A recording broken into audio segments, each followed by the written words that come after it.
Rang Undang-Undang atau RUU Perlembagaan Kurungan Pindaan Kurungan Nombor 2 2026 bertujuan mengasingkan peranan peguam negara dan pendakwa raya dijangka dibentangkan dalam sidang Dewan Rakyat 22 Jun ini.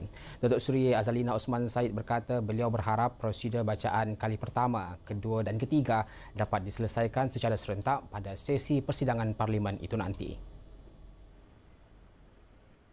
Datuk Seri Azalina berkata pembentangan pindaan itu bakal mencipta sejarah baharu negara. Memandangkan pemisahan fungsi itu adalah langkah drastik yang selama ini disatukan sejak zaman kemerdekaan.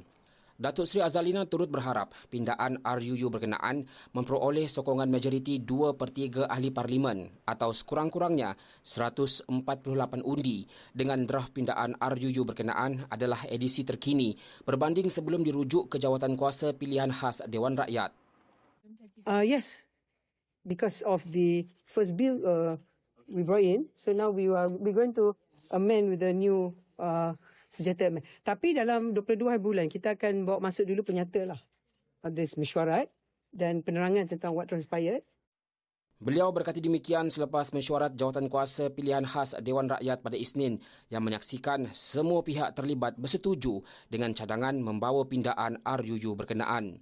Sebelum ini, Datuk Seri Azalina membawa usul untuk merujuk RUU itu ke Jawatankuasa berkenaan selepas bacaan kali kedua. Ini bagi memberi ruang kepada semua pihak berkaitan memperhalusi dan meneliti RUU tersebut.